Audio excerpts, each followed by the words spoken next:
कोई भारत कोई अमेरिका का गुलाम तो नहीं है, कोई अमेरिका का उपनिवेश तो नहीं है। देश में वो ना प्रधानमंत्री ने की क्योंकि वो मुँह दिखाने लायक नहीं है, रक्षा मंत्री ने भी नहीं की, वो भी मुँह दिखाने लायक नहीं है। बताइए, तो चुल्लू भर पानी में डूब मरने की बात है मोदी सरकार के लिए। सारा और कमज़ोर प्रधानमंत्री साबित हुए हैं और मैं फिर दोहराता हूँ अपनी मांग कि उनको इस्तीफा देकर दोबारा चाय बेचनी चाहिए। गौतम अडानी का करोड़ों डॉलर का निवेश है अमेरिका में और उस निवेश को बचाने के लिए, गौतम अडानी की पूंजी को बचाने के लिए नरेंद्र मोदी ने घुटने टेक दिए। हिंदुस्तान के फैसले हिंदुस्तानी लेंगे, ये कहना बहुत बड़ी बात है। मोदी मीडिया को भी आज चुल्लू भर पानी में डूब मरने की जरूरत है। भारत पाकिस्तान के बीच हो रहे युद्ध पर विराम लग गया है और ऐसे में अब जाकर देश जो है इंदिरा गांधी को याद कर रहा है। इसके साथ ही कांग्रेस पार्टी कह रही है कि सब इंदिरा नहीं हो सकता है। इसी बीच देखिए, लोकसभा के प्रतिपक्ष राहुल गांधी ने विशेष सत्र बुलाने की मांग की है। ऑपरेशन सिंदूर से लेकर तमाम अनेक विषयों पर चर्चा करने की मांग की है। इसके साथ ही कहीं ना कहीं मीटिंग करने की बातें उन्होंने कही है। इस वक्त हमारे साथ बात करने के लिए बिहार के पूर्व IPS अमिताभ कुमार दास से जुड़ेंगे, बात करेंगे। अमिताभ दास जी, पहला सवाल रहेगा, इंदिरा गांधी को याद किया जा रहा है, पूरा देश याद कर रहा है, इसके साथ ही खासकर कांग्रेस पार्टी याद कर रही है, कह रही है कि सब इंदिरा नहीं हो सकता। नहीं, सिर्फ कांग्रेस ही नहीं याद कर रही है, पूरा हिंदुस्तान याद कर रहा है। कश्मीर से कन्याकुमारी तक लोग इंदिरा गांधी को याद कर रहे हैं। और इसकी वजह यह है कि परसों जो मोदी सरकार ने युद्ध विराम की घोषणा की है, वो बहुत शर्मनाक युद्ध विराम है। युद्ध विराम में मुझे कोई इतराज़ नहीं था, लेकिन शर्मनाक मैं इसलिए इसको कह रहा हूँ क्योंकि ये डोनाल्ड ट्रंप के आदेश पर लिया गया युद्ध विराम है। और कितने शर्म की बात है इस देश के लिए कि इस देश के लोगों को युद्ध विराम की सूचना अमेरिका के राष्ट्रपति डोनाल्ड ट्रंप के ट्वीट से मिल रही है। बताइए, तो चुल्लू भर पानी में डूब मरने की बात है मोदी सरकार के लिए। डोनाल्ड ट्रंप कौन होता है ना? भारत की तरफ से युद्ध विराम की घोषणा करने वाला डोनाल्ड ट्रंप होता कौन है? कोई भारत कोई अमेरिका का गुलाम तो नहीं है, कोई अमेरिका का उपनिवेश तो नहीं है। तो डोनाल्ड ट्रंप कैसे सरपंच बन रहा है?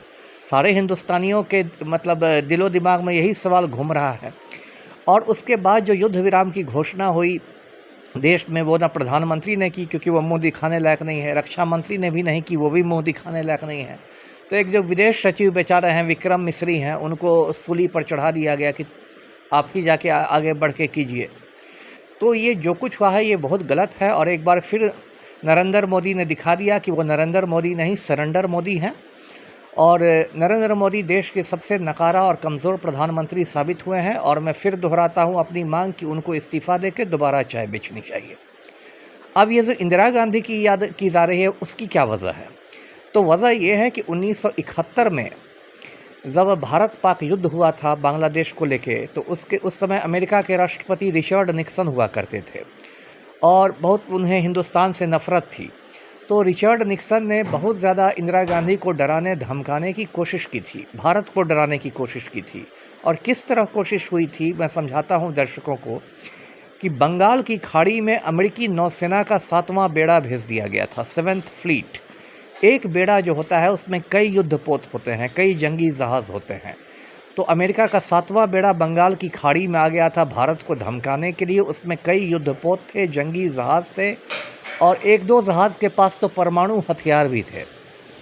मतलब सीधे शब्दों में आप समझें कि भारत को डराने के लिए महाशक्ति ने, सुपर पावर अमेरिका ने परमाणु हथियार भेज दिए थे बंगाल की खाड़ी में। भारत को परमाणु हमले की धमकी मिल रही थी। लेकिन उस समय भी इंदिरा गांधी, जो लौह महिला जिनको कहते हैं, आयरन लेडी कहते हैं, वो टस से मस नहीं हुई। और उसके बाद उन्होंने निक्सन का फ़ोन उठाना बंद कर दिया। रिचर्ड निक्सन ने 4 बार उनको फ़ोन किया, इंदिरा गांधी ने फ़ोन का जवाब नहीं दिया। दिल्ली के रामलीला मैदान में इंदिरा गांधी ने रैली की। अभी उस रैली का वीडियो भी बहुत वायरल है सोशल मीडिया पर। और उस रैली में कहा कि कुछ बाहरी शक्तियां हमें धमकाना चाह रही है, लेकिन हिंदुस्तान के फैसले हिंदुस्तानी लोग लेंगे। ये बहुत बड़ी बात है। हिंदुस्तान के फैसले हिंदुस्तानी लेंगे, ये कहना बहुत बड़ी बात है। और उसके बाद जो युद्ध हुआ मुश्किल से 13-14 दिन चला। और उसके बाद सब जानते हैं 71 में क्या हुआ था। पाकिस्तान के 2 टुकड़े हो गए थे। एक अलग देश बांग्लादेश बन गया, जो पहले पूर्वी पाकिस्तान कहलाता है, वो अलग देश बन गया बांग्लादेश के नाम से। 90,000 पाकिस्तानी सैनिकों ने आत्मसमर्पण किया ढाका में। 90,000 सैनिकों ने सरेंडर किया। दुनिया के इतिहास के सबसे बड़े आत्मसमर्पणों में से एक है वो। और इंदिरा गांधी को उस समय विपक्ष के नेता अटल बिहारी वाजपेयी थे, उन्होंने इंदिरा गांधी की तुलना दुर्गा से की थी, कहा था कि ये देवी दुर्गा है। तो ये इंदिरा गांधी की हिम्मत थी। और आज तो नरेंद्र मोदी ने अपनी कायरता से पूरे देश को शर्मसार कर दिया है। भारतीय सेना का मनोबल टूट गया है। देशवासी मतलब अचंभे में हैं और अजीबोगरीब बातें आ रही हैं। कुछ लोग कहते हैं कि नरेंद्र मोदी इसलिए झुक गए ट्रंप के आगे क्योंकि गौतम अडानी जो मोदी जी के आका हैं, मालिक हैं, गौतम अडानी का करोड़ों डॉलर का निवेश है अमेरिका में, और उस निवेश को बचाने के लिए, गौतम अडानी की पूंजी को बचाने के लिए नरेंद्र मोदी ने घुटने टेक दिए। तो ये तो बड़े शर्म की बात है कि यदि आप राष्ट्रहित के ऊपर अपने एक पूंजीपति मालिक के हित को रख रहे हैं। और देखिए, अभी राहुल गांधी ने चिट्ठी लिखी है प्रधानमंत्री को, जो विपक्ष के नेता हैं राहुल गांधी, और खत में, वो खत भी सोशल मीडिया पर वायरल है, उन्होंने मांग किया है कि हाल में जो घटनाएं हुई हैं, जो घटना चक्र हुआ है, पहलगाम से जो शुरू हुआ घटना चक्र 22 अप्रैल से, पहलगाम के आतंकी हमले से, उसके बाद फिर ऑपरेशन सिंदूर जो हुआ, उसके बाद जो युद्ध विराम हुआ, इन सब पर डिस्कशन के लिए भारतीय संसद का विशेष सत्र बुलाया जाए, स्पेशल सेशन। और ये बिल्कुल जायज़ मांग है। अभी संसद का सत्र नहीं बुलाया जाएगा तो कब बुलाया जाएगा, जब पूरे मतलब युद्ध का माहौल है। लेकिन देखिए, उससे भी नरेंद्र मोदी भाग रहे हैं। ये भले कितना भी बोले कि मेरा 56 इंच का सीना है, फलना है, चिलना है, ये बिल्कुल एक कायर आदमी है मोदी।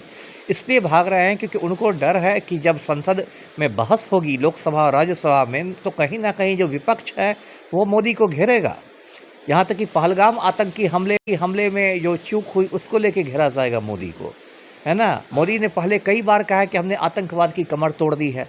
2016 में जब नोटबंदी हुई थी तब मोदी ने कहा कि इससे आतंकवाद की कमर टूट जाएगी। फिर जब धारा 370 हटी थी कश्मीर से, आर्टिकल 370, तब मोदी ने कहा था कि आतंकवाद की कमर टूट जाएगी।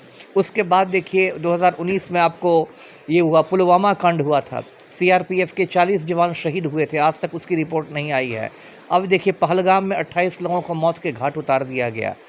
तो इस तरह की जो बातें हो रही है, तो कहीं ना कहीं मोदी डरे हुए हैं कि भाई विपक्ष मुझे घेर लेगा इस मुद्दे पर, संसद का विशेष सत्र नहीं बुलवा रहे हैं। ये बहुत शर्म की बात है। और इसी क्रम में मैं कहूँगा कि भाई गोदी मीडिया को भी आज चुल्लू भर पानी में डूब मरने की ज़रूरत है। ये जो गोदी मीडिया के दलाल टीवी चैनल्स बैठे हैं, आज तक, जी न्यूज़, टाइम्स नाउ और कौन कहाँ, इन लोगों ने पूरे देश को भ्रम जाल में रखा, झूठी खबरें फैलाई। कोई चैनल दिखा रहा था कि इस्लामाबाद पर कब्जा हो गया है, कोई दिखा रहा था कराची पर कब्जा हो गया है, किसी ने दिखा दिया कि पेशावर पर कब्जा हो गया है, किसी ने बलूचिस्तान को आज़ाद करा दिया। तो इतना जो आपने झूठ की खेती की, और युद्ध के समय, और बताइए स्टूडियो में, नोएडा के टीवी स्टूडियो में सायरन बजाया जा रहा था। बाद में रक्षा मंत्रालय को चिट्ठी लिखनी पड़ी कि इस तरह स्टूडियो में आप सायरन नहीं बजाइए, इससे भ्रम की स्थिति उत्पन्न होती है। तो ये कितनी गैर जिम्मेदाराना वाली आप कह सकते हैं तो पत्रकारिता है। तो गोदी मीडिया के भी अभी चुल्लू भर पानी में डूब मरने का वक्त आ गया है। जी, देखिए, बिहार के पूरा आईपीएस अमिताभ कुमार दास अपनी बातें रख रहे थे। वहीं पहलगाम आतंकी हमले के बाद जो केंद्र सरकार का एक्शन लिया जा रहा है, जो युद्ध पर विराम लगा, इसको लेकर अपनी बातें रख रहे थे। इसके साथ ही विशेष सत्र राहुल गांधी के बुलाने की मांग पर क्या कुछ कह रहे थे अमिताभ दास, आपने सुना है। इंदिरा जैसा सच में कोई नहीं हो सकता, यह बातें कह रहे थे अमिताभ दास। तो वहीं देखिए, उस वक्त भाजपा के भी नेता कहीं ना कहीं अटल बिहारी वाजपेयी ने भी यह कहा था कि इंदिरा गांधी चंडी दुर्गा की रूप है। पटना से सहयोगी विकास के साथ अभिषेक की रिपोर्ट।